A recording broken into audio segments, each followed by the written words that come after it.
Olá, internautas. Esse é o programa CREA em Debate, um olhar sobre o ponto de vista do profissional da área tecnológica.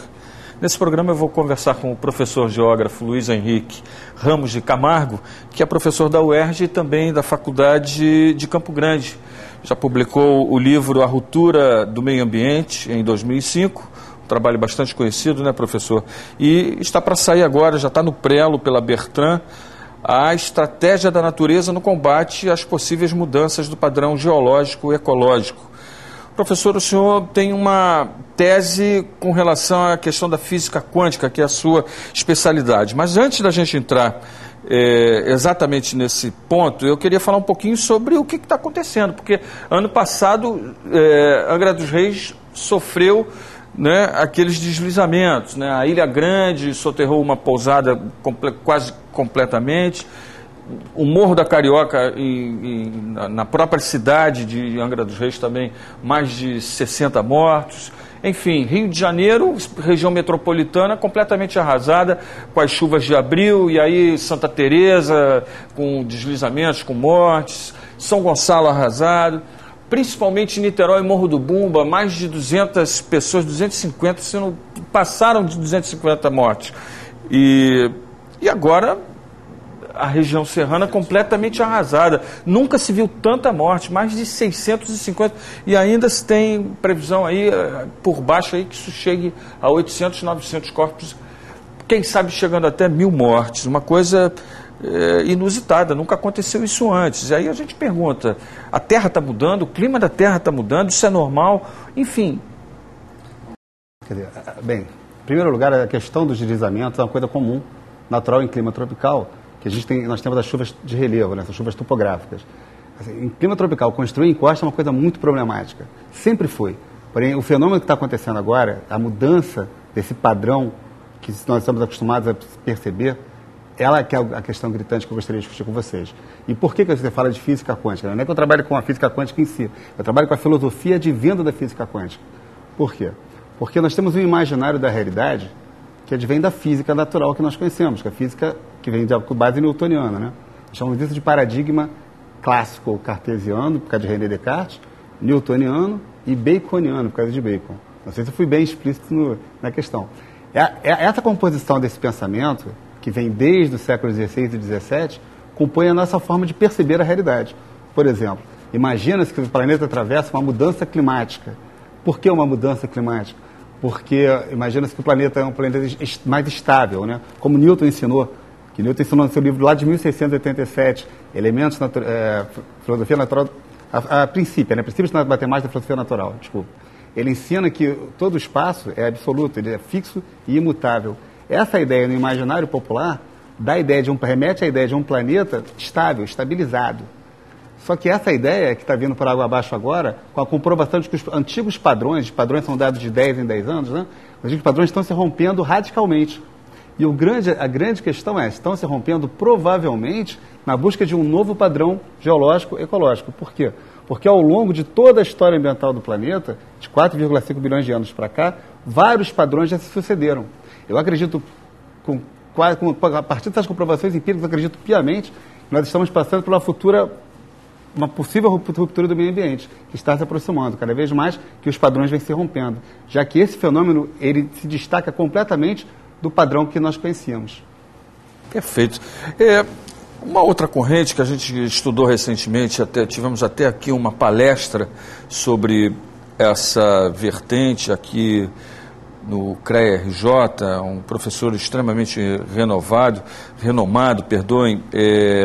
falando sobre que, ao contrário de que muitas pessoas acham que o planeta está entrando numa fase de aquecimento, pelo contrário, que essa fase pode ser exatamente a entrada de uma era glacial.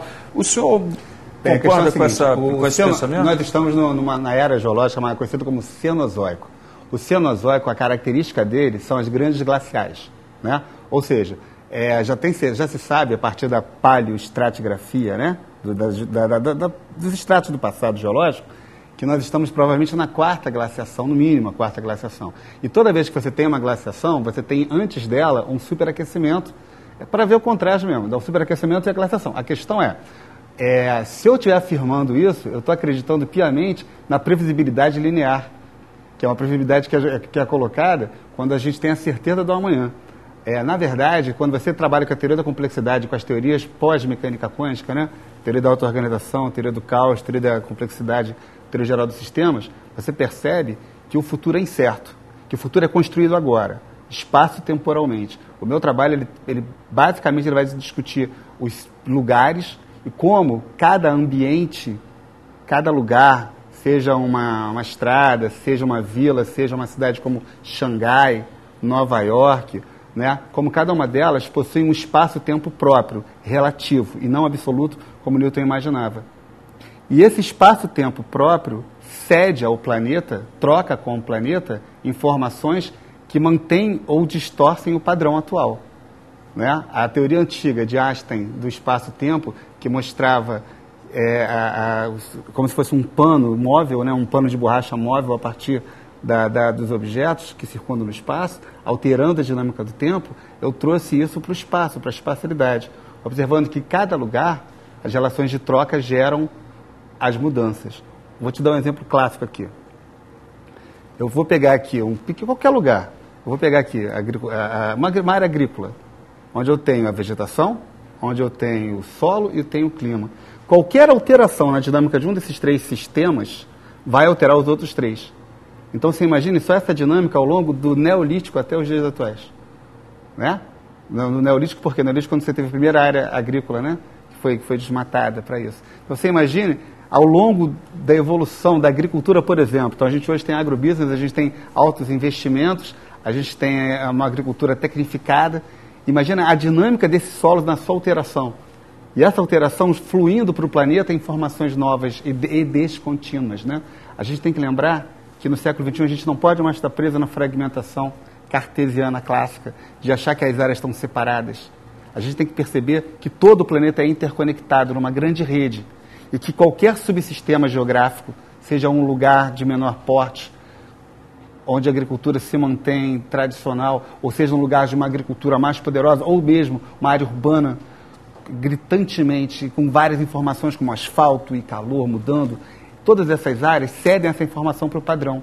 Então você imagina esse padrão se mantendo ao longo da última glacial, quando ela terminou, né? Que tem em torno de 100 mil anos. Tá certo? Então você imagina esse padrão se mantendo. Até quando ele se mantém? Por isso eu acredito piamente que nós passamos por um processo de resistência e resiliência. E se o fenômeno lá de Teresópolis, Friburgo, rompeu com o padrão natural, é porque as variáveis também foram alteradas. As variáveis que geram esse fenômeno. A questão do próprio deslocamento das massas de ar. Então, o volume de água que ele também desprendeu. Então, se esse volume está se rompendo, se esse padrão está se rompendo, é porque provavelmente um novo padrão está acontecendo. É o processo de resiliência final. Ou a espécie humana consegue ter consciência do seu imaginário distorcido em relação às mudanças climáticas, que não existem, existe a mudança do padrão ecológico, ou provavelmente a gente vai ter muito mais questões acontecendo. É necessário agora uma mudança radical e brusca no comportamento social, econômico e ecológico. As políticas econômicas não devem mais superar as políticas ecológicas. As políticas ecológicas devem ter um teor mais sério nesse país, levado mais a sério nesse país e no mundo. Perfeito.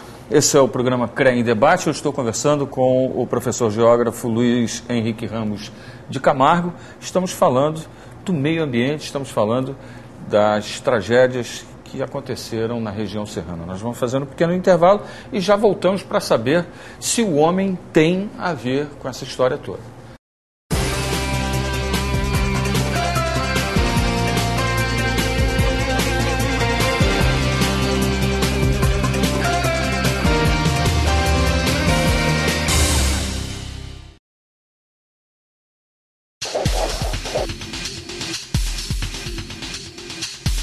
Construir e reformar. Você sabe por onde começar?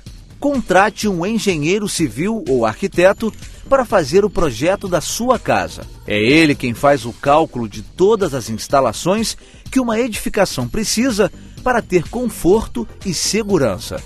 O profissional deve ter registro no CREA-RJ e obrigação legal de apresentar a anotação de responsabilidade técnica, ART. para cada projeto elaborado. Com a ART, o profissional constrói seu acervo técnico. Esse documento é o espelho de suas realizações, de sua carreira. Esse atestado de capacitação é emitido pelo Conselho. Uma casa pode ter vários problemas se for feita por pessoas sem conhecimento técnico. Rachaduras, infiltrações, instalações elétricas mal feitas. Então preste atenção. Para evitar dor de cabeça, contrate um profissional registrado no CREA-RJ. Essa orientação serve principalmente para os síndicos na hora de contratar um serviço de manutenção predial. Quer saber mais sobre as empresas e os profissionais habilitados para fazer uma obra? Consulte o catálogo empresarial e profissional do CREA-RJ, disponível de forma gratuita em um dos postos de atendimento ou inspetorias espalhados pelo estado do Rio de Janeiro. Acesse o nosso portal www.crea-rj.org.br. CREA-RJ, uma nova era a serviço dos profissionais e do cidadão. A Lei de Assistência Técnica Gratuita já está em vigor. Agora, todo cidadão que ganhar até 3 salários mínimos tem direito à assistência gratuita para construir sua casa. Uma antiga luta do sistema Confea-CREA. Uma nova conquista dos brasileiros.